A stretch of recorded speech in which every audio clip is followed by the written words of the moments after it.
Hello everyone, I want to apologize to my audience and subscribers that I have not been posting new videos as often as I did. This is due to three reasons. I have three kids here in the United States, and the end of the summer and the beginning of the school years is always the busiest time. And starting from this week, I can go back to my regular rhythm schedule of posting perhaps 2 to 3 videos a week. Now, the second reason, which is the main topic of today, media freedom and censorship. A series of events happened over the last few weeks really sounded the alarm bell for me. The control of, well, not just the US, but Western government over media space has been tightening over last several years. I think just here on YouTube, there are content creators and channels that I follow. Over a dozen of channels and hosts and guests have been either shadow banned or removed completely, and sometimes even worse. So there's a clear sign that the pressure has intensified over the past few weeks alone. The raid on Scott Ritter's home, the sudden arrest of the Telegram's CEO in France, and then I also heard that Rumble's CEO also fled after the Telegram CEO had been arrested. And I mean, this is just on the surface. For example, this other channel that I follow, his name, the host's name is also Richard. Look at what he just exposed last week. My name is Richard Thomas Medhurst. I'm an internationally accredited journalist from the United Kingdom. On Thursday, as I landed in London Heathrow Airport, I was immediately escorted off the plane by 6 police officers who were waiting for me at the entrance of the aircraft. They arrested me, not detained, they arrested me under Section 12 of the Terrorism Act of 2000 and accused me of allegedly, quote, expressing an opinion or belief that is supportive of a prescribed organization, unquote, but wouldn't explain what this meant. One officer took my bags, and when I asked why he was still back in the aircraft, I was told, look mate, you can get nicked right here in front of everyone, or in there, your choice. So I was taken to an adjacent room, patted down, my phone confiscated. I was not allowed to inform my family. Despite being calm and cooperative, I was handcuffed with something that placed my shoulders in an awkward position and my wrists on top of rather than next to each other. The handcuffs were extremely tight. Despite the police loosening them, they left marks on me for 2 days. The police took me down onto the runway, put me in a police van, essentially a mobile cage, and informed me that everything was being recorded. The van was cramped. I had to struggle the entire time to keep my balance and try not to fall over as we drove to the police station. Now, once inside the station, they searched me again for the second time within 10 minutes. I was told to sit on a bench, remove my shoes, remove my socks. I was told to turn my socks inside out and hold them up for the officers to inspect. They also made me hold up my feet so they could check them as well. The officers took me to a room with UV lights, which they told me is used to catch burglars who are sprayed with something. I have no idea why they did this since they just removed me off of a plane. My suitcase was then opened in the lobby and ransacked. All of my journalistic equipment and devices were seized, including phones, SIM cards, wireless microphones, headphones, even my shoelaces. They later took my DNA as well, my fingerprints, palm prints, and photographed me. I was placed in solitary confinement in a cold cell that smelt like urine. There was barely any light, and the bed, if you can even call it a bed, was simply a small concrete ledge with a paper-thin mattress. The cell had no windows, no heating, no toilet paper. I was recorded 24/7 with audio and video, even when going to the toilet. Okay, it's one thing to watch my video or watch other channels' videos, geopolitical channels, that you can go into the comment section and start cursing and yelling. The worst that will come to you is your comments will be removed, right? Being a host, however, if you just look at the other channels, most of the channel hosts, I would assume that they're either young and do not have a family or kids. They can travel around and speak whatever they want, or they are rather old with kids that are already becoming adults and they can present more freely, knowing whatever affect them might not affect their family that much. I'm kind of stuck in the middle at the moment. So this is also one reason why I slowed down my content and have to rethink my strategy. So let me give you guys my take on this, okay? First, do not confuse media freedom with freedom of speech. Freedom of speech is more about individual rights to express themselves. Media freedom focus on the institutional aspect of ensuring that the press can function as some kind of watchdog, holding those in power accountable, let's say, and providing a platform for a wide range of voice. And this is extremely important for a democracy to function. So my audience, leaving comments and talking to your friends and families in the comment section, for example, that is more related to freedom of speech. What I'm doing here on YouTube, being more on being a small media space, and that is definitely more sensitive. I do still feel this urge that there is much to share with the outside world regarding how China is thinking on different issues today and what kind of action you will take in coming years and future. And I feel that there's not many, well, there's barely any Chinese who's actively sharing those information knowledge here in the English media space. So I think it's vital that more Chinese English dual speakers should start to do what I'm doing, as all of our future depends on we coexist together and try to solve problems in a peaceful way. And of course, to avoid war. So I want to use this chance to set the tune for my channel in the future. This YouTube channel is my first take on social media and I'm not too good at it. But I understand that, of course, there will always be people that will disagree with me and you and often get aggressive in the comment sections. And many geopolitical channels that is out there today that we watch are too, I would say, too one-sided. So if you go to the comment section, it will be usually just comments demonizing China or Russia or going the other way, demonizing US and the West. And I really want my channel to be a platform that I can bring people together and have a civilized, constructive dialogue, not always drive by emotions, right? In real life, I am a consultant, like I told you guys before, and I do this kind of business negotiation, purchase, sales contract, merge and acquisition. And all of those projects are between Chinese client and foreign clients. So it's my job and expertise to bridge the difference and reach an agreement, because I don't get paid that well if the projects do not go forward. So my commission based on successful marriage between my clients. Now, before I dive deeper today on this topic on media freedom, I want to show you guys a short clip regarding how Chinese political philosophy is different from Western political philosophy from another YouTube content creator. Here's the video. Chinese political thinking is generally thought to be more relativistic and flexible than American thinking, which is probably due to cultural differences as the two countries developed separately. So American political thinking is often described as linear, which means building thoughts successively on top of each other. So an example of linear thinking is to say something like, democracy is good, and research shows that democracy improves human well-being. So therefore, democracy spreading to more places is even better. And on top of that, we should even help spread democracy to more places. So it's a series of thoughts that progressively build on each other.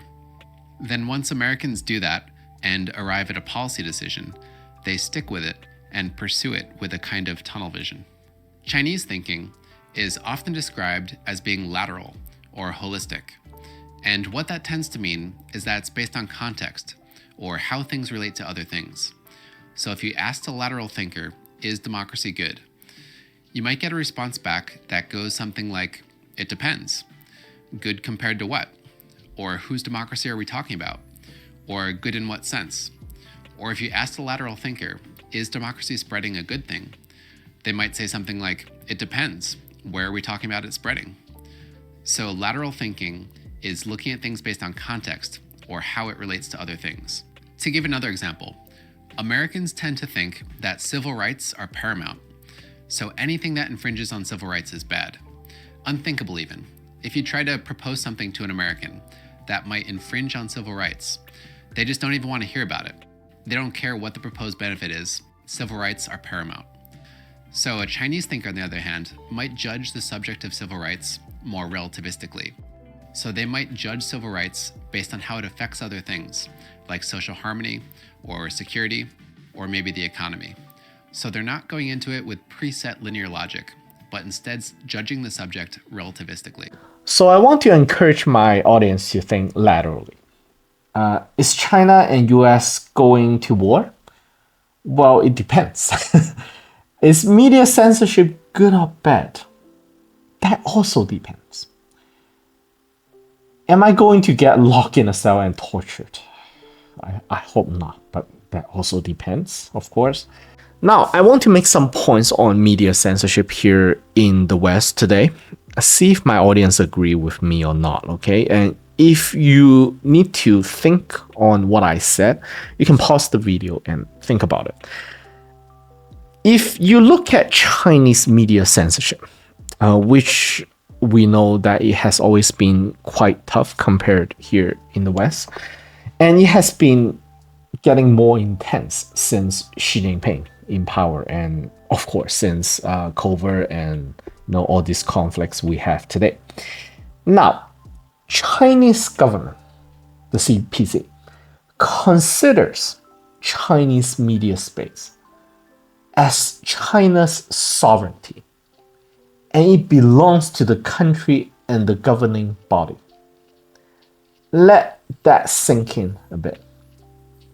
And remember to think laterally, okay? And I'm going to go deeper right now. This is one of the topics that many of my European real-life friends consider to be very interesting to talk about.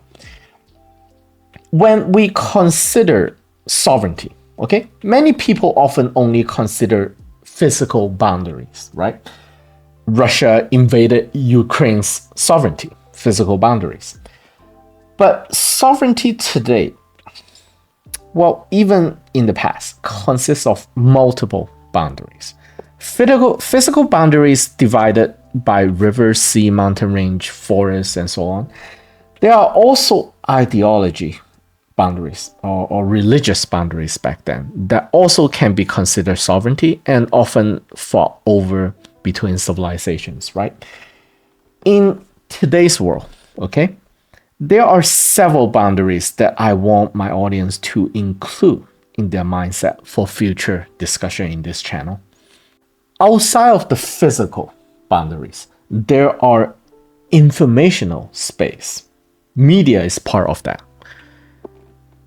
That's the first one. There are also the second one, the monetary space, which is also considered one of the most fun things to talk about. I really like to talk about monetary sovereignty. And this is directly connected to the global trade network, which is also one of the core issues why we're in today's tension. Now, the third element, this theological boundaries, I will say religion play a slightly lesser role compared to in the past. But theologies such as democracy, the pursuit of green energy, woke agendas, those are becoming a new type of religion, or it eroded the traditional space in which religion dominates, okay? And as we all know, religions have always been used as a tool for rulers to project power influence over its own subject and foreign opponents. Today's many new ideologies have also been used, or let's say corrupted, to be used as a tool for politicians. I don't think I need to expand on that anymore. Now, through my observation, okay, see if you guys agree with me. These are things I would say kind of difficult to deny. You can try to present a different case. but I've put a lot of thought on this. See if you guys agree, okay? Today, we are already at war. The more accurate way to put it is that we have always been at war. So a kinetic shooting war is just one form, right? War uses armies to control physical landmass. The central bank of the United States and the Western or US-led media space have been always raging this kind of war, invading other countries' media and monetary sovereignty. And this is one area that many developing countries and also developed countries around the world either do not put enough attention on or has no effective tool to defend against. So now, pay attention to what I'm about to say here, okay?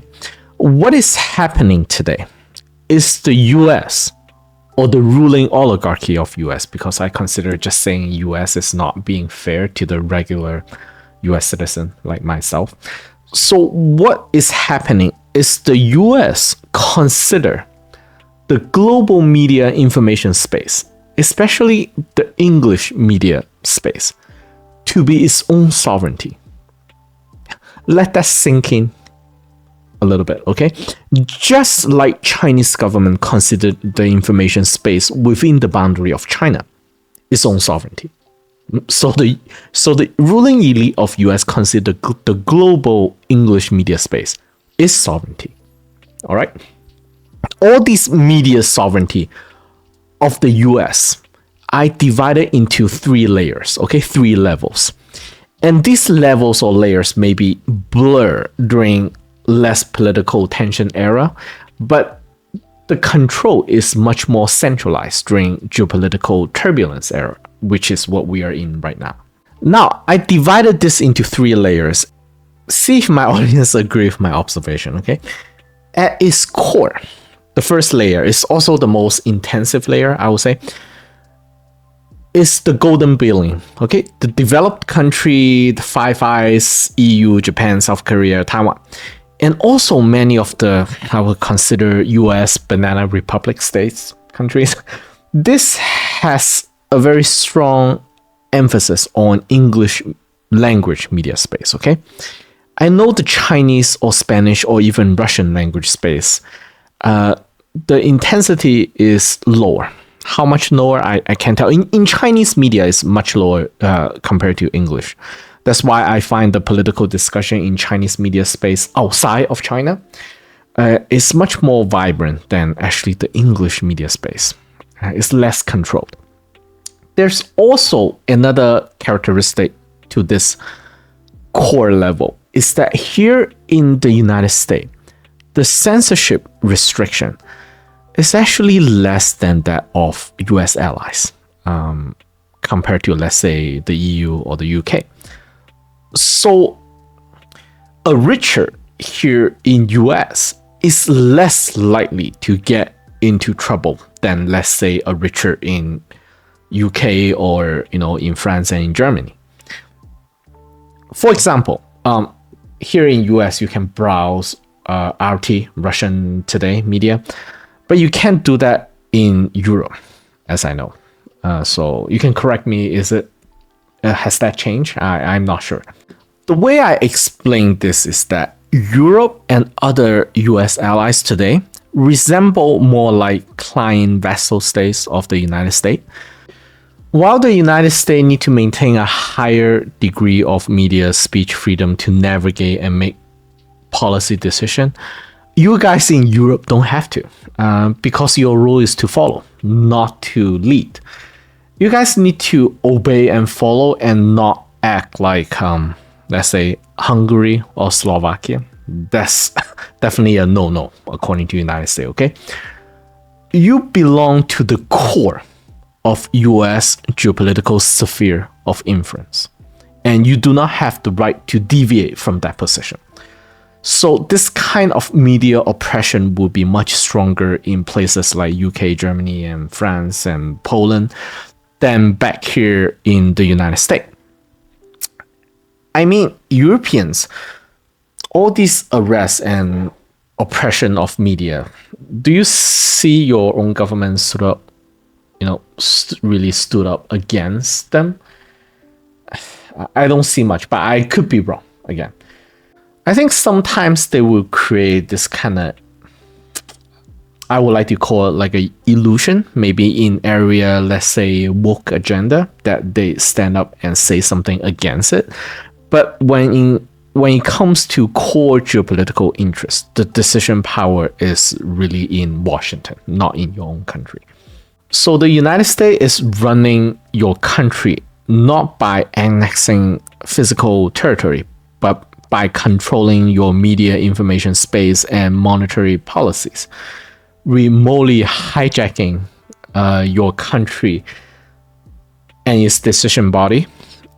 And this is all part of the neo-colonialism architecture, which I talked about before, and I will definitely talk about more in the future. Now, the second level or second layer consists of developing countries mostly that are constantly under the influence of US media power projection. And US can often easily weaponize its media against the ruling regime. It's part of the core toolkit of color revolution. And we just saw another one went down in Bangladesh, and it's quite successful, I would say. And I will say also many countries today are powerless against US political muddling through media space. Because if you put up firewall like what China and Russia is doing, US will condemn you for not having human right, oppressive freedom of media, oppression against speech, sanction you, not letting you into all kind of trade organization that is vital in growing your country. Which, if you open up your media, you're vulnerable to US muddling in your domestic politics and affairs. If you are not obedient, US can launch aggressive attack through these media to destabilize your government body. Now, the third level, the outer layer, is what I would consider China, Iran maybe, and Russia is in, which these countries have digital tools to consistently and actively block out US media aggression towards its media sovereignty. Not 100% effective, but provide good amount of protection against destabilization campaign. Now, I will end this video on a cliffhanger. As a YouTube content creator, YouTube gave me statistic and data on what my audience are watching, roughly speaking, okay? And my audience base is more pro-China, pro-BRICS, pro-multipolar world, and all those good stuff. And there's often these talks about how China has this awesome infrastructure, right? Highways, railroads, bridge, ports. And the US ones are falling behind, and all the infrastructure here in US are collapsing and hasn't been updated for a century, basically. And I'm going to argue against those points. I will argue that the United States has the best infrastructure in the world. And it's not what you usually think it is. The US infrastructure, which the US establishment has been spending decades in building and perfecting, are in media information space and financial monetary space. Okay?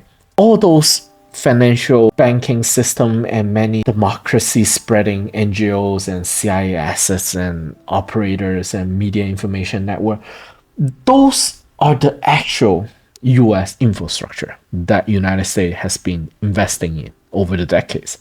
While China built infrastructure to streamline industrial production and efficiency, the United States built infrastructure to streamline its financial monetary wealth extraction efficiency from other countries, which media information space is a key component of that infrastructure. Okay? See if you guys can understand this. It promotes a global ideology and economic system that favors the hegemon, the United States. And I will make future videos that dive deeper into each of these categories, okay? And I want to make future videos diving deeper into these topics. And thanks for watching, and like and subscribe. I will see you guys in the next video. Too much attention from the FBI, the security agencies, wherever we came to the US. Whenever I would go to the US, I would have two FBI agents greeting me at the airport, asking questions. One time I was having my breakfast at like 9 a.m. and the FBI showed up at my house that I was renting, and that was quite surprising. And I thought, we're getting too much attention here. It's probably not the best environment to run. Why would had you committed a crime? No, they were interested to learn more about Telegram. They knew I, left Russia. They knew what we were doing, but they wanted details. And my understanding is that they wanted to establish a relationship to, in a way, control Telegram better.